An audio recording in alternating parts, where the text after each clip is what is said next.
passion d'entreprendre. Passion d'entreprendre. Passion d'entreprendre. Salut, c'est Seb Sullivan dans Passion d'entreprendre. On parle de tous les sujets qui concernent les entrepreneurs qui nous racontent leur parcours. Mon objectif est de rencontrer en face à face des gens investis et passionnés dans leur façon d'entreprendre.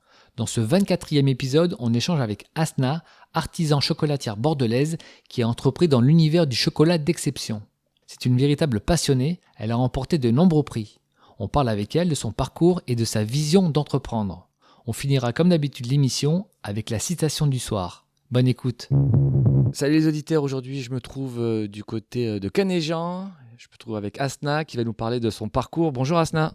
Bonjour. Première question, comment t'es venue l'envie d'entreprendre dans la chocolaterie ? Alors l'envie d'entreprendre m'est venue par ma passion pour d'abord un végétal qui est le cacaoyer. Donc avant que de le considérer comme une gourmandise, je l'ai d'abord considéré comme un végétal qui m'a beaucoup fascinée.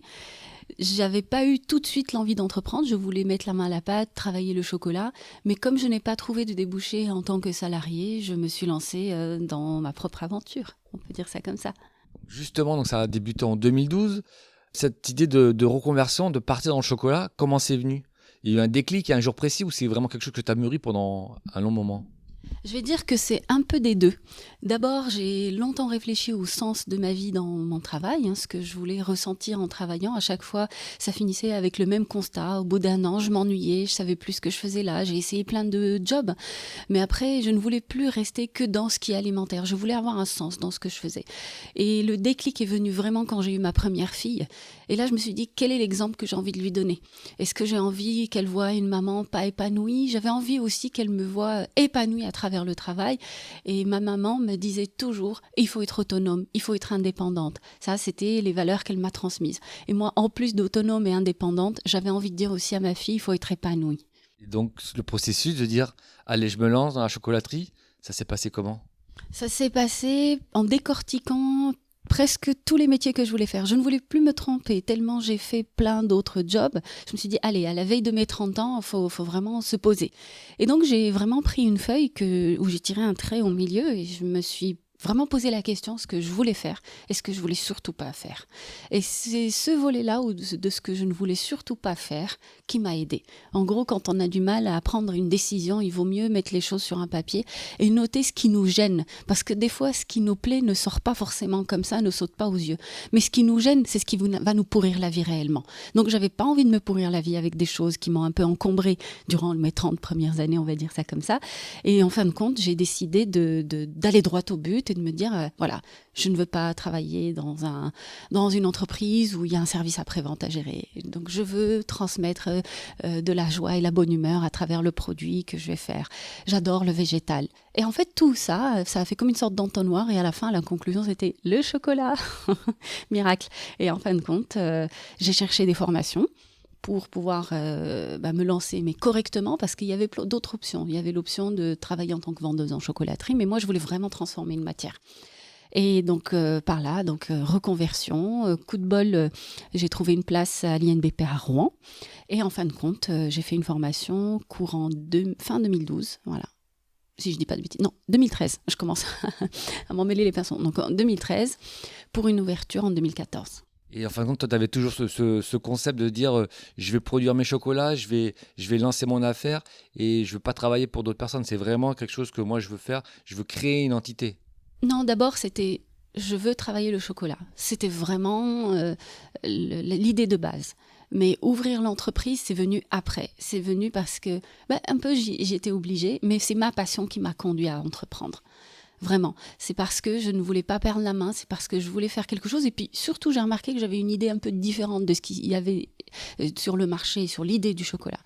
Je me suis dit, c'est dommage, après tout ce que j'ai appris sur la plante en elle-même, sur l'arbre en lui-même, de le caser que sur cette simple idée de confiserie. Et étant à Bordeaux, j'ai profité de cette chance que le vin a comme aura et comme connaissance. Les gens savent beaucoup de choses sur le vin et vraiment c'est un produit qui est bien ficelé. Les gens savent les arômes, savent déguster. Il y a tout un art autour, toute une culture. Et le cacaoyer, il a exactement les mêmes facettes. Et je me suis dit, bon, profite d'être à Bordeaux pour calquer le même discours qu'on peut utiliser sur le vin pour un peu surélever le cacao qui était qui est un aliment plaisir une confiserie, mais pour moi, il est au-delà de ça. Et par rapport à ton parcours, donc le moment où tu te dis ça y est, j'ai ma formation, je peux faire du chocolat. Pour créer l'entreprise, comment ça s'est passé? Faut aller voir des banques, faut des marchés, faut créer un business tout autour. Comment tu peux nous raconter?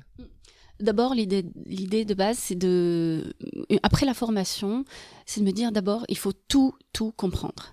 Et j'ai remarqué que la formation n'était pas suffisante. Donc, il y a eu énormément de travail personnel sur beaucoup de documentation, beaucoup de rencontres avec des professionnels, des ingénieurs agronomes, des meilleurs ouvriers de France pour pouvoir récolter le maximum d'informations et me faire mon propre vivier d'idées sur le chocolat en lui-même.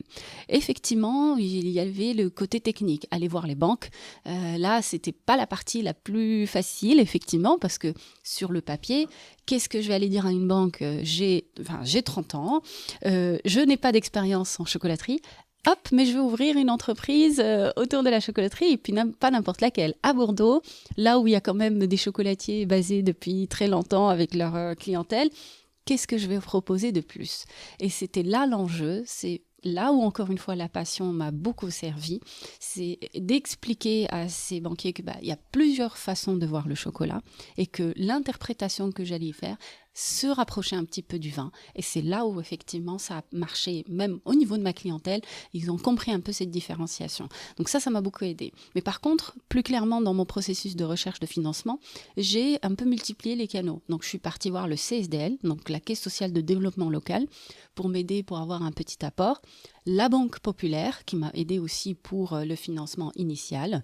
Et aussi, il ne faut pas oublier de s'entourer par des réseaux mais qui sont répertoriés. Par exemple, le réseau Entreprendre m'a énormément aidé, non seulement en m'accordant un prêt d'honneur de 15 000 euros, mais en plus en accompagnement. Ça a été vraiment la plus grande richesse. C'est un accompagnement sur 2 ans où j'ai été suivie par une personne qui s'est intéressée à mon métier et surtout, elle avait le rôle de me faire sortir un peu la tête du guidon. Et donc, elle a de l'expérience et donc, dont j'ai gardé une relation jusqu'à présent. Donc, ça fait partie vraiment des choses qui m'ont aidé au lancement. Et est-ce que tu peux nous parler d'un moment qui t'a marqué justement dans la conception, dans la création d'entreprise, soit difficile ou positif, mais vraiment que tu t'en souviens vraiment maintenant? Déjà, les commissions, quand je passe devant le réseau Entreprendre, convaincre 9 personnes ou 11 personnes et qu'il faut avoir l'unanimité, déjà, on se met un peu en difficulté et on se dit que ce que je dis va avoir une résonance auprès des gens. Donc, il y a des moments de doute, quand il y a des questions qui se posent, bien précises, bien profondes. Là, il faut vraiment être accroché. Et par contre, la délivrance, quand il y a l'unanimité, ça, c'est extraordinaire. Donc ça, c'est vraiment un moment marquant. Un autre moment marquant dans le début du lancement de mon entreprise, c'est être sélectionnée femme chef de l'entreprise prometteuse. C'était en 2016. Franchement, c'était inattendu.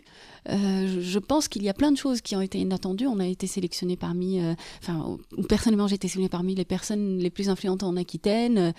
C'est des choses auxquelles je m'y attendais pas en lançant l'entreprise. Comme quoi, la passion peut nous emmener un peu loin. Moi, ma vision, c'était vivre de ma passion, créer une entreprise autour de la chocolaterie après coup, quand j'ai pas trouvé de poste. Et puis après, je me suis retrouvée à être parmi les personnes les plus influentes en Aquitaine. Est-ce que tu trouves qu'en France, on est bien aidé justement pour accompagner les gens pour entreprendre? Oui, alors il faut chercher. Tout le monde n'a peut-être pas l'information, mais il y a des institutions. Je compare toujours par le pays d'où je viens. Je viens du Maroc où malheureusement il n'y a pas ce genre de structure. Alors peut-être que maintenant au bout de 9 ans il y en a, mais je parle de l'époque où quand j'étais, à l'époque quand on a envie d'ouvrir une entreprise, on se débrouille tout seul. Donc là, je peux le dire, en France, moi par exemple, Pôle emploi m'a aidé à trouver une formation, à financer une partie de la formation, un suivi. Je suis venue aussi avec un dossier. D'ailleurs, j'ai eu vraiment les félicitations de tout le service. Ils m'ont dit, mais on n'a jamais vu un dossier aussi ficelé. Je pense que c'est bien d'avoir de l'aide, mais il faut s'aider soi-même. On ne peut pas avoir que du 100% de l'extérieur. Si on vient avec 100% de soi et 100% de l'extérieur, là, on explose tout. Mais on ne peut pas se dire j'attends de tout le monde. N'empêche qu'il faut savoir qu'il y a des aides, il y a des réseaux, il y a des associations. Il y a énormément d'outils qu'on peut utiliser parce qu'on peut ne pas être seul. Quand tu as lancé t'as ouvert ta première boutique, qu'est-ce que tu as ressenti par rapport à tout ce processus? C'était abouti pour toi la première boutique ou tu t'es dit maintenant c'est qu'une étape, tu vois plus grand? Alors, j'agis beaucoup avec de l'intuition. La première boutique, il y a un lien du cœur. C'est une petite boutique de quartier, un lien très étroit est fait avec la clientèle de quartier qui vient depuis toujours. C'est vraiment une boutique à laquelle je tiens beaucoup. Après, il y a eu les travaux du tram. Juste 1 an après l'ouverture de la boutique, ça c'est un premier challenge dans la vie de chef d'entreprise. En fait, c'est pas un long fleuve tranquille, hein. Donc vraiment, il faut s'attendre à avoir des vagues scélérates qui viennent et il faut s'accrocher. Et l'idée, c'est de se dire, qu'est-ce que je fais ? J'attends 3 ans les travaux du tram, qu'elles se terminent avec une situation un peu difficile, ou peut-être je joue un peu la vie de mon entreprise en restant sans rien faire, ou je prends le risque, puisque à chaque décision, il y a un risque, je prends le risque d'ouvrir au centre-ville. Et j'ai pris le risque d'ouvrir au centre-ville. Donc le développement s'est fait très rapidement d'une manière très forcée parce que je ne voulais pas subir. Du coup, je peux gérer ce danger, je peux gérer ce risque-là. Donc l'ouverture du centre-ville a été extraordinaire parce qu'on s'est ouvert à une autre clientèle bordelaise qui nous a découvert à ce moment-là. Mais en revanche, on s'est retrouvé un peu sous-dimensionné au niveau de l'atelier où on n'arrivait pas à répondre à la demande très rapidement. Donc voilà, c'est aussi un risque à mener, mais n'empêche que je n'ai aucun regret au niveau de ces décisions, puisque c'est ce qui m'a mené là où je suis aujourd'hui. Et donc là, tu as lancé la première boutique. Là, il y en a 3 maintenant. Il y a 3 boutiques. Donc toi, l'idée, c'est toujours de grossir et d'avoir plus de boutiques. C'est quoi ta vision par rapport à ça, sur l'ensemble de l'évolution de la société ? Alors là, on est à la 4e boutique, boutique d'atelier à Canéjan, parce que je tiens toujours à être proche de mes clients. Ils viennent voir là où on produit. Ça a toujours été le cas à Fond-d'Odège, donc pourquoi pas à Canéjan. Donc ça marche bien. Par contre, l'idée, c'est de ne pas ouvrir 36 000 boutiques. C'est pas ça mon objectif. Mon objectif, c'est de rester là en Aquitaine. On est bien. Tout le monde me demande pourquoi vous n'ouvrez pas à Paris. Ce n'est pas notre objectif. Je pense que quand on nous veut, on sait où nous trouver. Par contre, on a, en tant qu'entreprise, une stratégie, une vision d'entreprise un peu vers l'étranger. On est tourné vers l'étranger parce qu'on veut faire exporter un peu notre savoir-faire dans d'autres pays et notre façon de voir un peu. On a quand même une identité bordelaise. On veut aller au-delà. Il y a beaucoup de chocolatiers parisiens un peu à l'étranger. On s'est dit pourquoi pas des Bordelais à l'étranger. Donc ça peut être apprécié autant que le vin. Et justement, c'est une très belle association. Vin et chocolat, ça se marie bien. Tu as combien de staff maintenant, la structure il y a combien de personnes qui travaillent ? On est 16 au total et à peu près une vingtaine en période de Noël. Donc là, le chocolat, il vient d'assez loin. Donc comment tu pourrais associer la clause climatique par rapport à ton métier ? Comment tu vois ça ? Il y a plusieurs facettes. Déjà, oui, le changement climatique aura un impact sur le végétal, quoi qu'il en soit. Après, avec de la chance, le végétal sait s'adapter. Mais après, dans certaines mesures, comment ou pas de la même façon dans toutes les régions. Donc, on va voir comment ça va évoluer dans les pays producteurs. Maintenant, au niveau de notre métier, économiquement parlant, le changement climatique a un impact et qu'il ne faut pas nier. Le métier de chocolatier est lié à la saisonnalité. Il fait chaud, on a moins envie de manger du chocolat. Il fait froid, on a envie de chocolat. C'est un peu comme ça, binaire, hein. Donc, plus la saison chaude se rallonge, moins le client vient acheter. Donc, le défi de tout chocolatier, c'est d'essayer de trouver l'équilibre avec ce défi-là, vraiment avec cette problématique-là. Donc, c'est pour ça qu'on est dans plusieurs associations. On a créé l'association Bean to Bar France, où on discute de pas mal de sujets comme ça, parce qu'ensemble, on est plus fort. Et donc, on discute aussi avec d'autres chocolatiers confrères qui connaissent un peu les mêmes soucis. Et comment tu choisis tes chocolats ? Tu as une démarche éthique, chocolat bio, dans quelle partie du monde tu vas le chercher ?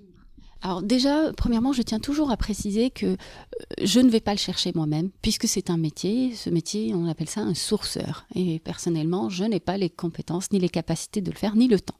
Donc on travaille avec une personne qui le fait pour nous. Donc on travaille uniquement avec une sourceuse qui s'appelle Catherine, donc de l'entreprise Silva Cacao. Et donc elle est ingénieure agronome, et surtout ce qu'on apprécie chez elle, c'est son humanité. Donc avant que l'ONU impose ses 17 conditions pour 2024, elle les respectait déjà. Il y a des années, elle les respecte vraiment. Par exemple, elle est du genre à financer les récoltes avant de récupérer la récolte, donc ne pas laisser le producteur attendre que la récolte soit faite. Donc elle aide un peu le producteur à ce point de vue-là. On n'est pas au cours mondial de la bourse, parce que c'est vrai qu'en ce moment on entend parler de la hausse du cours de la bourse du cacao. Nous on n'est pas concernés puisqu'on le paye déjà plus cher. Donc, et on le paye plus cher parce qu'on sait pourquoi. Parce qu'il y a de la qualité, parce que le producteur est bien payé, parce qu'on ne contribue pas à la déforestation et parce qu'il y a plein de critères comme ça. Déjà ça c'est des critères fondamentaux. On ne cherche pas de label. Moi, je ne veux pas de label. Je veux juste bien dormir la nuit et être sûr que ce que je fais est bien et je ne laisse personne sur le carreau. Les labels, j'en ai rien à faire, honnêtement. Donc, premièrement. Deuxièmement, qu'est-ce que je choisis ? Je choisis une histoire. Je choisis un coup de cœur. Il y a des choses comme ça que je ne peux pas expliquer. Par exemple, là, on a un coup de cœur avec des fèves du Pérou, de la plantation Cori-Warmi, qui veut dire les femmes valent de l'or. Donc, comment, en entendant ça, je ne peux pas choisir ces fèves. Et en plus, elles sont magnifiques. Elles nous ont permis d'avoir des médailles dans des concours auxquels je m'y attendais pas. Et donc, c'est des petites histoires comme ça qu'on cherche. Je ne cherche pas à avoir tous les cacaos du monde. Avant, on était très boulimique, on prenait tout, plein de variétés. Et après, j'ai dit, calmons-nous, je peux pas tout produire. Il faut essayer de dire non. C'est ça le problème, c'est de dire non alors qu'on sait qu'il y a des belles choses. Et sachant que je peux pas d'un an à un autre changer rapidement parce qu'il y a les étiquettes, il y a les emballages. Franchement, il y a beaucoup de choses à prendre en compte. Donc, on a un socle qu'on garde, par exemple le Pérou, le Nicaragua, le Brésil, la Tanzanie. Et après, donc petit à petit, on peut avoir d'autres pays qui viennent. Ça se passe comment le processus ? Donc, tu as ces fèves qui arrivent ici à février. Et après le processus de travail, tu peux nous raconter, nous expliquer ? Oui, donc on reçoit les fèves, donc fermentées et séchées, bien sûr, emballées. On les trie, mais vraiment très rapidement parce qu'elles sont déjà propres et bien triées, vu qu'elles sont dans une bonne filière. On les torréfie avec un torréfacteur. On a fait le choix d'avoir un torréfacteur spécial pour le cacao. Après, c'est concassé, on récupère le déchet d'un côté et le gruau de cacao qui est notre matière première. Ensuite, on va les pré-broyer pour descendre à 2 microns et après, on va faire un broyage conchage. Bien évidemment, une fois qu'on rajoute le sucre, c'est plus du cacao, c'est du chocolat. Après, on va les faire maturer pendant quelques semaines et ensuite, on pourra en faire ce qu'on veut. Des tablettes, des napolitains, un chocolat de collage, qu'on appelle ça un chocolat de collage pour nos pralinés, quelques ganaches. En revanche, on n'est pas encore autonome à 100% puisque le chocolat de couverture, nous ne pouvons pas le produire pour le moment. C'est un chocolat auquel on y rajoute du beurre de cacao et c'est une quantité faramineuse. Je n'ai pas encore les machines pour. Mais une grande partie est faite avec nos fèves de cacao. Et pour le chocolat de couverture, pour le moment, on travaille avec Felschlin. Et est-ce que tu as, comme les grands chefs en cuisine, un chocolat signature, genre vraiment, quand on mange le chocolat, on fait « Ah, ça c'est celui-là d'Asna ». Vous parlez des tablettes ou des bonbons au chocolat ? Les deux, si tu en as un qui te marque plus. Alors, pour les tablettes, ça va être le Corinti, le cacao les fèves de cacao qu'on prend du Pérou. Et pour les bonbons au chocolat, ça va être le mélilou. Donc, c'est une plante que j'apprécie beaucoup. J'en ai fait une ganache. Donc, ça fait partie de mes recettes fétiches. Et en communication, tu es plus sur les réseaux, c'est par rapport au bouche à oreille. C'est quoi le vecteur le plus porteur ? Le premier canal, c'est le bouche à oreille, vraiment. J'ai remarqué qu'à chaque vente de boîte de chocolat, c'est un petit ambassadeur qui parle pour nous, sans parler véritablement. Et puis, effectivement, les réseaux sociaux, on est très suivis sur les réseaux sociaux. Oui. Et est-ce que tu as des modèles, quand tu as lancé ton activité, tu avais des modèles de grandes personnes qui travaillent dans le chocolat déjà, et tu te dis, tiens, j'aimerais bien arriver à ça ? Il y avait plusieurs modèles, mais mon vrai modèle, c'est ce que j'appelle ma sœur, c'est Sandrine Chapaz, qui est chocolatière en Isère. On a fait nos parcours ensemble, elle a commencé juste 1 an avant moi, mais pour moi c'est le vrai modèle à suivre parce qu'elle partage beaucoup de valeurs avec moi et c'est quelqu'un d'humainement exceptionnel. Et par rapport à ton parcours, quel conseil tu donnerais à une personne qui a envie d'entreprendre ? Il faut croire en soi. C'est vrai, ça paraît un peu léger comme mot, mais c'est hyper important parce que le premier ennemi qu'on peut avoir, c'est soi-même. Les premiers obstacles qu'on peut se mettre, c'est vraiment nous qui nous le mettons. Vraiment, le discours intérieur va être très important. Le discours motivateur et éviter les croyances limitantes. Je peux confirmer que même vraiment au début, moi aussi, j'ai eu plein de croyances limitantes et heureusement que j'ai eu un bel entourage. Et c'est le deuxième conseil que je donnerais, savoir bien s'entourer. C'est pas rien. On dit qu'on est la somme des 5 personnes qui nous entourent, c'est pas pour rien. Si dans notre entourage, on a des gens pessimistes qui nous encouragent pas, forcément, ça va être difficile. Il faut vraiment se surpasser pour pouvoir sortir la tête de l'eau si on a un entourage qui est négatif. En revanche, si on a un entourage positif qui nous accompagne, qui croit en nous, qui nous pousse, là par contre c'est beaucoup plus facile. Donc c'est pour ça qu'il faut s'entourer bien comme il faut. Et justement, quand c'est un peu plus dur, parce qu'il y a des matins, tu as une phrase ou un mot pour te motiver, parce que des fois, ou alors tu as toujours la patate, tu manges un petit carré de chocolat et c'est parti. Oh non, mais ce serait mentir de dire j'ai toujours la patate, même si le chocolat y contribue. Mais par contre, j'ai une phrase qui dit tout est bon. Tout est bon. Le mauvais comme le bien. Parce que le mauvais me permet de grandir. Je me dis, si j'ai une mauvaise expérience ou une personne malveillante qui croise mon chemin, je me dis, je l'ai rencontré pour une raison, parce que j'ai quelque chose à apprendre de cette situation. Et si je sors d'une situation sans jamais rien avoir appris, c'est qu'il y a un problème. À chaque fois que je me dis ça, tout est bon. Tu prends comment l'inspiration justement quand tu crées une tablette ou des bonbons au chocolat? Ça vient comment l'inspiration? Donc c'est juste tu pars d'une fève ou tu as une idée avant? J'aurais du mal à l'expliquer, je vais essayer vraiment de mettre les mots. Je sens, c'est comme une vibration. C'est une intuition, c'est quelque chose. Je me sens alignée entre ce que ma tête me dit, mon cœur me dit et mes sensations. Ça vient vraiment des tripes. Je ne saurais pas l'expliquer. Il y a des choses comme ça où je me dis, peu importe ce que les autres vont me dire, je vais foncer, je vais le faire parce que je sais ce qu'il faut faire. Même si mon mari avec qui je travaille beaucoup, je vais lui faire goûter, il va me dire, ah non, hors de question. Je donne un exemple, une ganache au thym. J'avais vraiment envie de faire une ganache au thym, ça peut paraître un peu bizarre. Je la fais, il me dit, ah moi le thym, ça me rappelle le poulet au four. Je lui dis très bien, mais tu sais que le thym, c'est plusieurs sortes de thym. C'est le thym linalol, le thym thymol, le thym tujanol. Mais c'est quelle sorte de thym qu'on met dans cette ganache? Donc tout est dans la finesse, tout est dans le détail. À partir du moment où j'ai les sensations dans mes tripes qui me disent c'est ça qu'il faut faire, je me dis il faut le faire, et il faut le faire, sans vraiment écouter les autres. Donc des fois ça peut être bien, des fois c'est bien de ne pas écouter les autres des fois. Parce qu'il y a une part de test, donc c'est de la chimie, c'est comme ça, c'est de l'association de différents ingrédients. Il y a comme tu dis, il y a une part aussi viscérale qui vient des tripes, donc un feeling, c'est ça quand tu parles L'intuition, le feeling, voilà, c'est vraiment l'intuition. Et un entrepreneur doit apprendre à écouter son intuition. Des fois, parce que c'est nous qui marchons sur ce chemin. Les autres, non, ils ne le voient pas, ils n'ont pas les mêmes sensations. C'est bien d'écouter, mais par contre, il faut s'écouter, écouter son intuition et de se dire, cette intuition va peut-être m'emmener sur cette vision-là, je fonce. Ça a toujours été comme ça pour moi. C'est vrai que ça m'a beaucoup aidé, vraiment. Là, on va rentrer dans la période des fêtes de Noël, de fin d'année. C'est quoi qui se vend le plus dans cette période-là? Parce que tu me dis qu'il y avait la période aussi de Pâques qui est très importante, mais sur la période fête, fin d'année, qu'est-ce qui se vend le plus? On va retrouver surtout les coffrets de bonbons au chocolat, puisque c'est quelque chose de festif, qu'on va partager, c'est pas quelque chose de solitaire. Donc les fêtes, c'est l'entourage, le partage. Oui, vraiment les coffrets de bonbons au chocolat, c'est ce qui marche le plus. Et est-ce que tu as un client ou une cliente type? C'est plus des femmes, plus des hommes? Est-ce que tu as un client type? Oui, alors j'ai un peu des deux, peut-être avec une petite dominance de clientèle féminine. Non, mais j'ai un peu des deux, oui. On arrive bientôt en 2024. Tu as quoi en projet à venir sur 2024 et peut-être un peu plus loin? J'ai beaucoup de déplacements à l'étranger, donc l'ouverture du marché au Japon, avec certaines de nos recettes. Puis consolider un peu plus l'image du travail et de la philosophie du Bean to Bar. Donc c'est l'objectif. C'est pas forcément des objectifs purement économiques, mais plutôt philosophiques sur la vision du Bean to Bar et les valeurs du Bean to Bar et comment les véhiculer. Voilà, c'est un peu le chantier. Puis trouver nos marques dans notre nouvel atelier.